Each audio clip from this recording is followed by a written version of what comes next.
Hi everyone. Thank you for having me today. It's I've not really done talks before. I usually write blogs about these sort of subjects, but I'm a short film maker. I was fortunate enough to win the BFI Network Best Film in 2022, a Best Short Film. And I've also been fortunate enough to produce a comedy short with Dame Emma Thompson, who was executive producer on that. So I want to be kind of clear from the start. I'm coming from this from a point of view of someone who's not reached like great success in their career, but still very much working things out, still navigating the industry, and still encountering its limitations and contradictions as well as I go. So very much kind of coming in this from someone that's still in the first sort of, I think about 5 years now since graduating.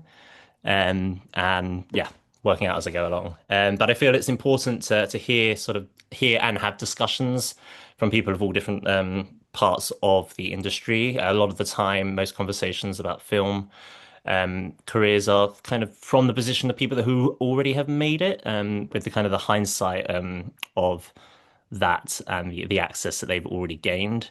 Where I think a lot of the people tend to be coming in at a stance where they don't really know many people, on sort of in a general sense that work within the industry. So hearing and kind of discussing these things from this point of view of um, early sort of year access into the industry, I think is very important. So yeah, I think if we can, yeah, I'm going to start with that film really does remain a relationship-driven industry. That's not unique and it's not inherently malicious. Film production is freelance, high pressure, and financially risky. So people hire quickly. They often do so under stress, and the default feels safe. So hiring people they know is the natural way to kind of ensure that you're hiring someone that isn't going to mess up your production and lose a lot of money. So the problem is that safety often maps into familiarity, and familiarity tends to reflect existing social and economic advantage. In the UK, the data is consistent. Working class people make up roughly a quarter of the regional workforce. In film and television, representation is closer to 8%, so considerably less. That discrepancy isn't explained by talent or effort, it's explained by access. Who can afford unpaid work, who lives near production hubs, and who has informal introductions, and who can take the risk without having the immediate financial consequences. So having those periods in between jobs of sometimes months where you don't have a job and you're trying to find the next job. And I think that's particularly common in the early years when you're first trying to get a foot in the door and make that way. So when the industry relies heavily on informal trust networks, inequality doesn't need to be enforced; it reproduces itself. So really, this talk exists because pretending that access is evenly distributed doesn't help people try to build careers with unequal conditions. So yeah, making progress without existing access. Early career film work is assessed less on promise and more on evidence. Um, that's not always fair, but it is consistent. People are rarely hired because they work, because they might be capable. They're hired because they can demonstrate an ability to complete work, collaborate under pressure, and solve problems without supervision. Um, it's just proving that you're not going to lose this production money and that you are a reliable person. So having that evidence of work behind you is what is it's a similar thing in lots of industries. If you don't have experience, how do you get the experience necessary to do it if they're not going to let you in without that experience? It's a vicious cycle. But this is why finished work matters more than ambitious plans. That doesn't have to be that you've got a credit on a big blockbuster studio film. It's proving that you have the perseverance to continue making short films, which is always, of course, like the entry level into filmmaking. Very few people go straight onto feature film sets without having that experience of experimenting with shorts and music videos and things like that.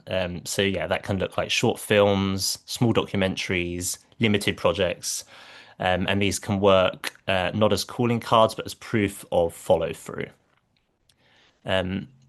One useful way to think about early output is progression rather than quality. Obviously, we always want to strive for quality, but the first project.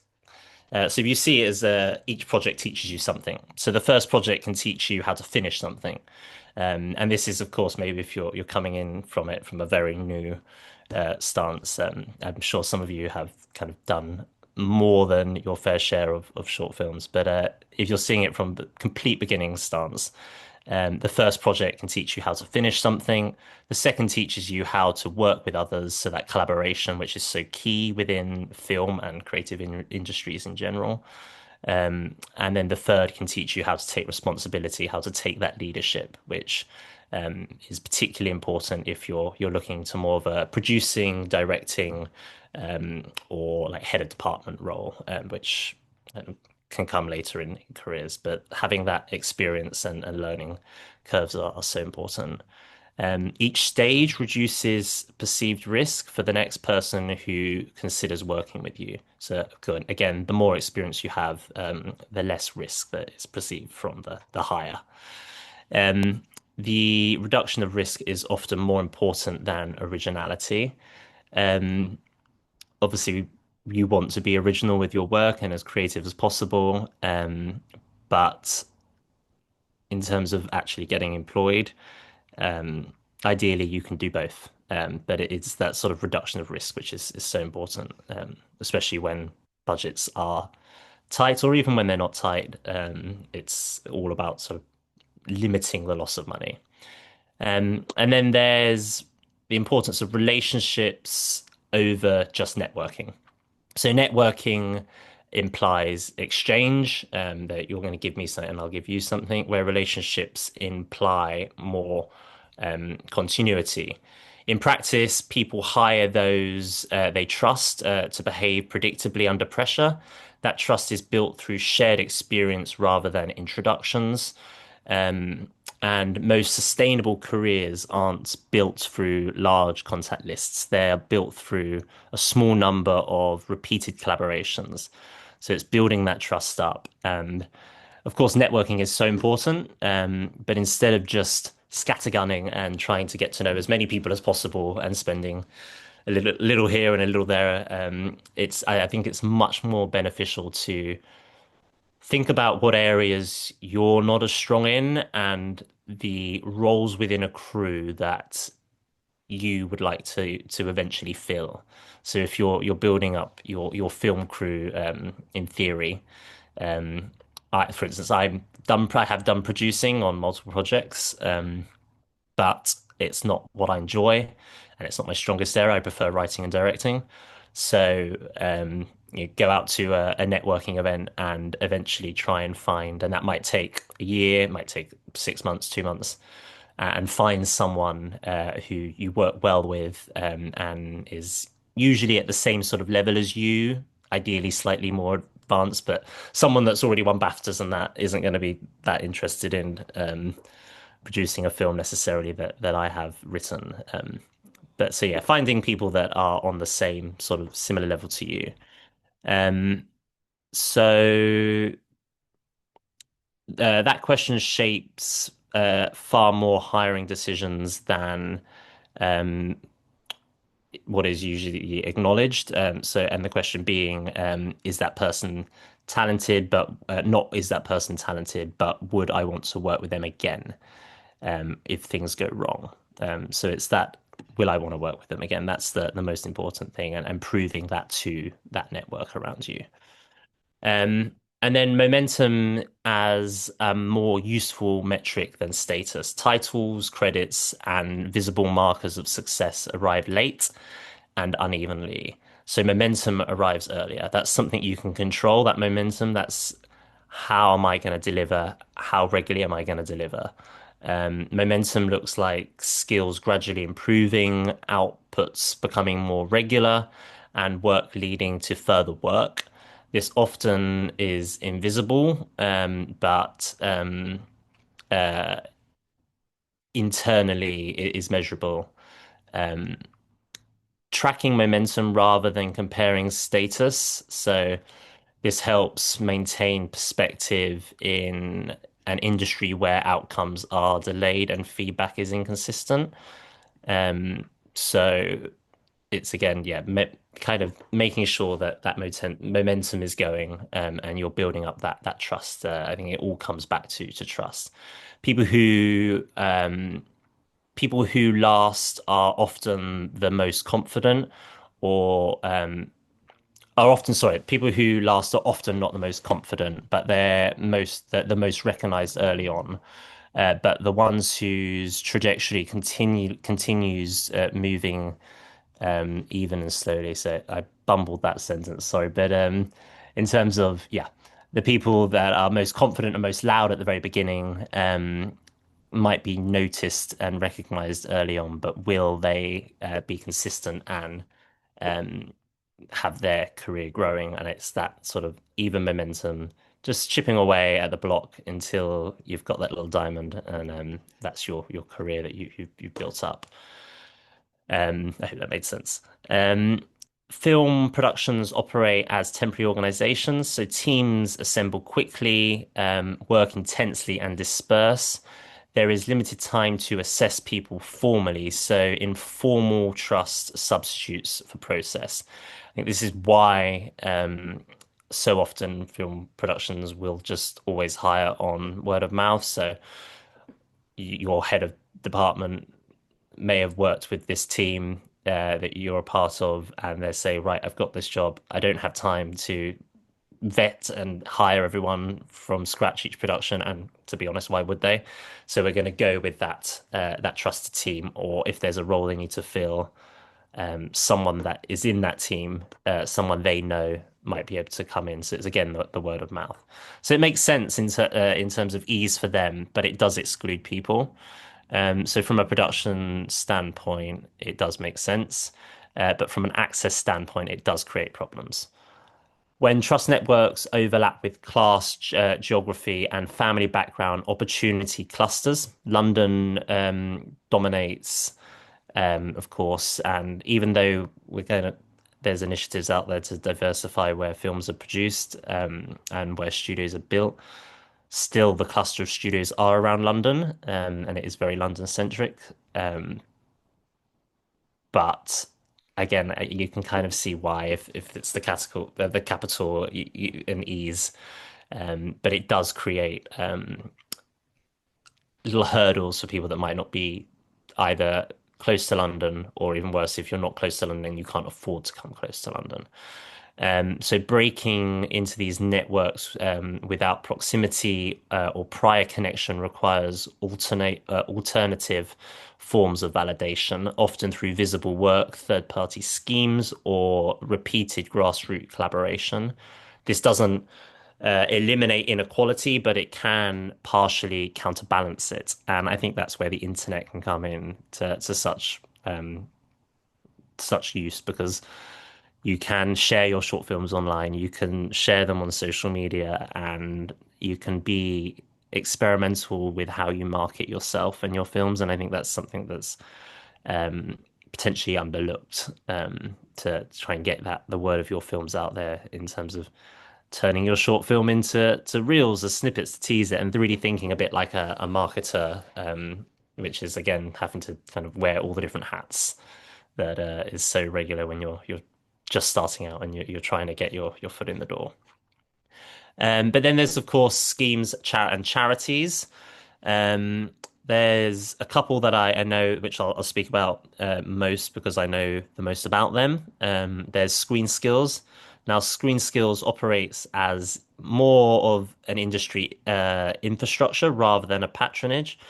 it isn't primarily about three aimless grants, recognition or symbolic support. It's about maintaining practical systems that allow the screen sector to function. The organization sits in the space between education and employment, transitioning industry leads into structured entry routes that productions can realistically use. So this is for instance, at the moment, they're focusing on things like training people into accountancy for film and also AI adoption within in cinema, because those are two areas that they can predict that need have holes and need filling within the next year. So focusing really much on the areas of the industry that need upskilling and training and bridging that gap between the education and then the employment within film. So this looks like paid placements, occupational standards training, so that's that training again, and bursaries. And this makes hiring early career workers less financially and logically risky for productions. Film and television operate on tight schedules, tight margins, and high consequences for mistakes. Bringing in someone completely untested can slow departments down for increased supervision costs. Screen Skills reduces that friction by standardizing expectations, underwriting part of the cost, and signaling that baseline entry level of training and readiness has already been met. So they know if they're hiring you, you're not going in completely blind and don't really know what you're doing. And there's still stories where people come in through Screen Skills, which is incredibly over applied, and there's obviously not a massive amount of places that they can give. They do their best, but there's not a lot of spaces compared to the amount of applicants. And sometimes people have got through. I know from a friend of mine who did Screen Skills, and then someone else in her group who also came through Screen Skills um, wasn't very well trained, but I think, or they weren't very ready, and that can just be down to personality. But they try their best to make sure that a level of basic training and readiness has already been met. So when the production brings you on, they're not taking as big of a risk. So for individuals, the value isn't prestige, it's legitimacy. A Screen Skills recognized pathway signals that someone understands how sets function in practice, not just in theory. It shows that being filtered through a system that the industry has at least partially designed for itself. In an industry where hiring often happens through networks and reputation, formal legitimacy can substitute for personal connections, at least at the entry point. For employers, it's reassurance, like I mentioned. It lowers the perceived risk of taking on someone without an extensive credits list. It also helps justify hiring decisions internally, particularly on larger productions where heads of department must account for budget and efficiency to producers and financiers.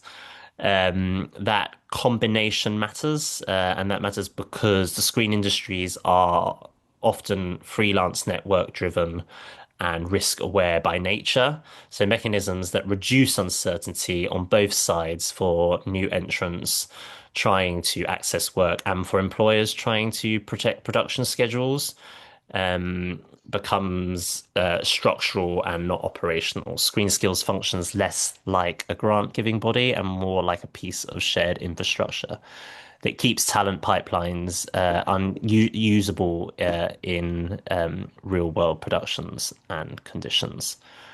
So then the next one's the BFI. This is somewhere where I have more of a personal experience with. Obviously, I kind of mentioned at the beginning, I got the BFI Network Best Film for 2020, the short film for 2022. That was my graduation film. Um, so I'm a little bit more aware with kind of how they function. But yeah, the BFI initiatives, sorry, functions quite similar to Screen Skills. So like Screen Skills, they often understand They're often misunderstood simply as funding bodies handing out money to filmmakers. In reality, they operate much closer to ecosystem builders, shaping how talent enters, develops, and stays within the UK screen industry over time. Funding, and this can be like through funding, mentoring, and network support. And this doesn't replace industry navigation, they scaffold it. So it's giving that support throughout the industry.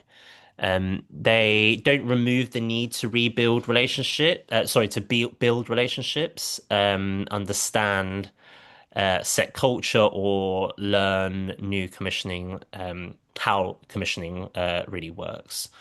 What they do is create structured moments where people who might otherwise never cross paths with decision makers, producers, or development executives can do so in a legitimate and recognized environment.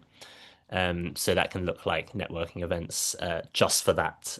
So, for instance, the BFI network, which is a program that exists within the BFI, they have networking events where you can go and meet with other like-minded professionals within the industry that you might not have met before.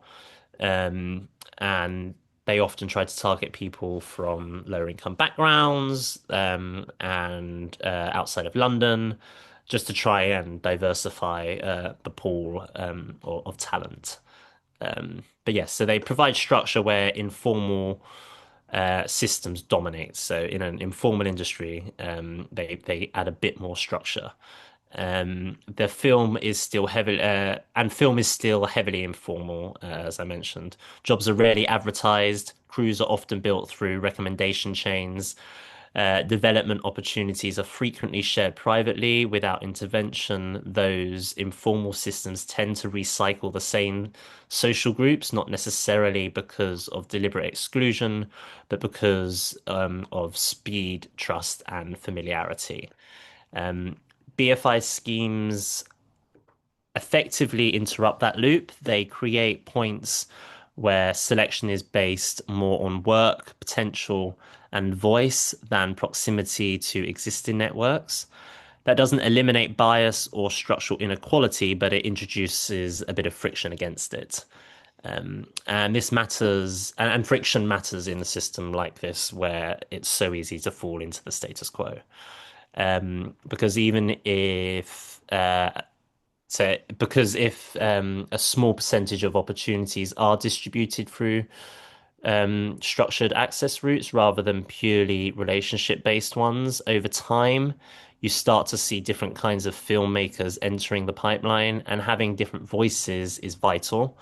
Because without that diversity of background, films and TV will become increasingly stagnant, with stories being told kind of all becoming alike. The points of views being so similar, the stories will, of course, start to stagnate and become similar too.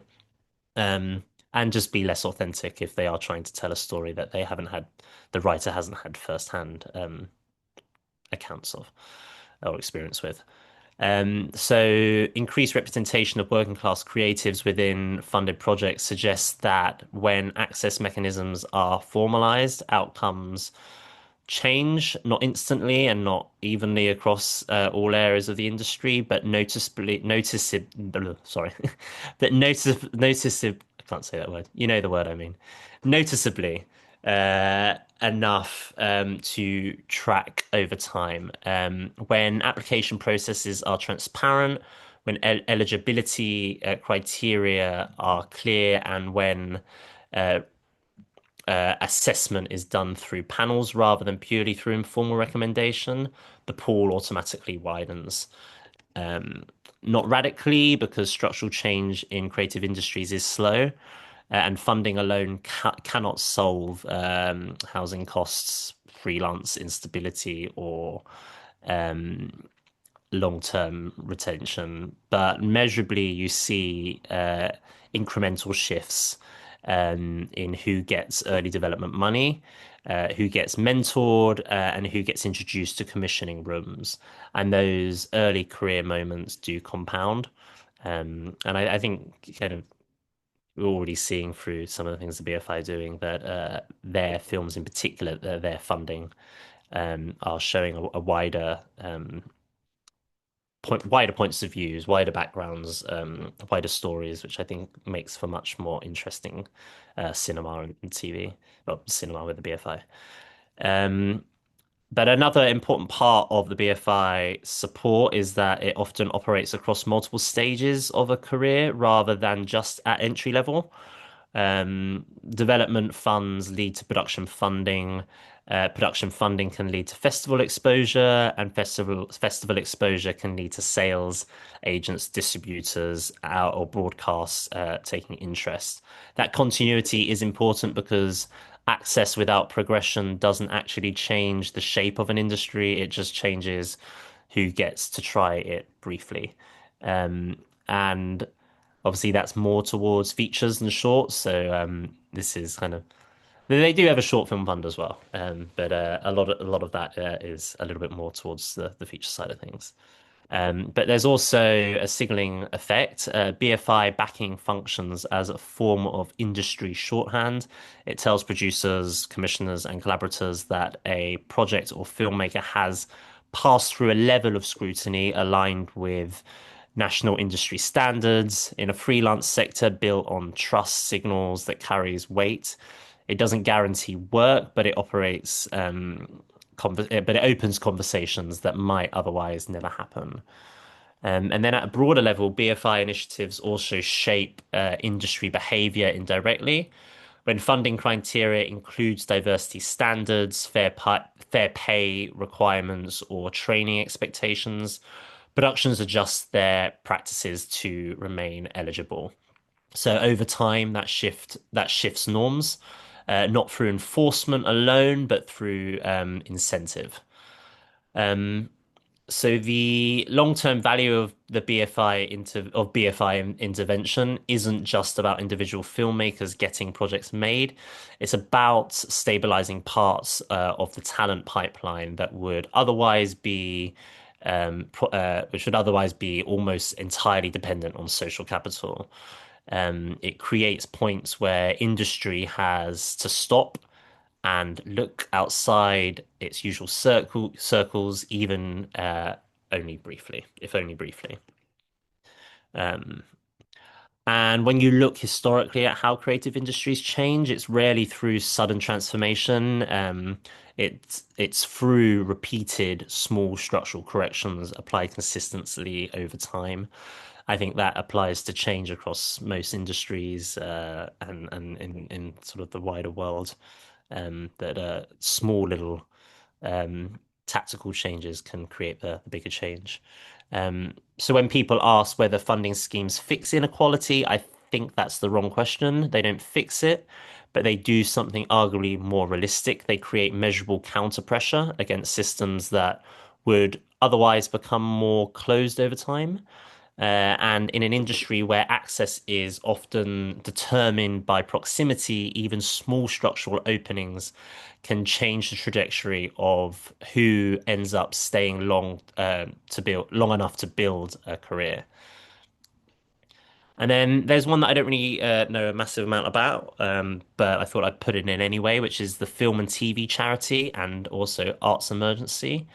So these organizations tend to be less visible, but they're definitely not any less important. They don't accelerate careers, but they prevent collapse. So they are there to offer support when burnout, financial instability, and mental health strain are which are massive side effects for people working in the film industry with the amount of hours, the financial instability. So they offer a lifeline basically when people are really struggling, they can't support themselves, work might not be coming in. They did a lot of support during COVID and also within strikes. They make sure that talent doesn't disappear suddenly, and they give that lifeline. So that's more for people kind of working in the industry that might be finding themselves needing a bit of a lifeline. That's the film and TV charity and arts emergency. Um, so then going on to kind of when passion stops being helpful. The idea that film work should be sustained by passion alone is persistent and quite damaging. Passion doesn't compensate for instability. It doesn't offer for it doesn't. Sorry. So it's been a very long day. Passion doesn't compensate for instability. It doesn't offset long hours, unpaid labor, or chronic uncertainty. Um, for instance, my brother, who is a first unit desk op within lighting, on quite big feature films, studio things like Marvel and stuff like that. He's currently working on a production, and he's doing 16-hour days on average, 6 days a week. That's including his drive to work, but still very long days, very tiring, and it's easy to see how that's not healthy and it's not sustainable. So having passion alone is not the answer. It's important, but it's not the only thing that's important. In practice, those who survive the longest are often those with external financial or emotional safety nets. And acknowledging this isn't cynical, it's realistic. Framing exploitation as dedication makes it harder to discuss sustainability. And sustainability is the real challenge in film, not entry. So many people that it's an industry where so many people enter, eventually after a few years will pull out because they just can't handle the hours, the stress of it, and all of those factors that we've discussed. So there needs to be more discussion and support for making the industry more sustainable. And then there's, of course, future pressures. So technological change, particularly AI, will disproportionately affect entry-level roles. Some tasks will disappear, others will change, and new forms of work will emerge. The risk is not automation itself, but uneven protection during transition. And I think it's that thing that's key, making sure that if entry-level pathways narrow further without replacement structures, access will become more restricted, not less. Um, and the response needs to be structural rather than reactive. We need to ensure that entry level training and upskilling of those already in the industry and those entering covers the predictable implementations of AI in film workflows. So making sure that training is kind of preparing those in the industry and those entering the industry the relevant skills to use AI, that their roles aren't out of date or replaced. So what actually needs to change? We need access initiatives without long-term employment models simply delay attrition. That's not right, but what's needed are clearer pipelines, paid entry career roles, and transparency around hiring and progression. Um, Without this, the industry continues to rely on individual resilience rather than collaborative responsibility, and that approach is unsustainable and exclusionary of those from poorer backgrounds and with less financial support. So, kind of a little close to kind of close this up. If you don't have industry connections, that isn't a personal failing. It's a start. It's a starting condition, and starting conditions influence pace, not potential. Film benefits from people who arrive without inherited access, not despite the fact, but because of it. Different perspectives tend to emerge from different constraints, and the challenge isn't proving worth, it's staying long enough for worth to become visible.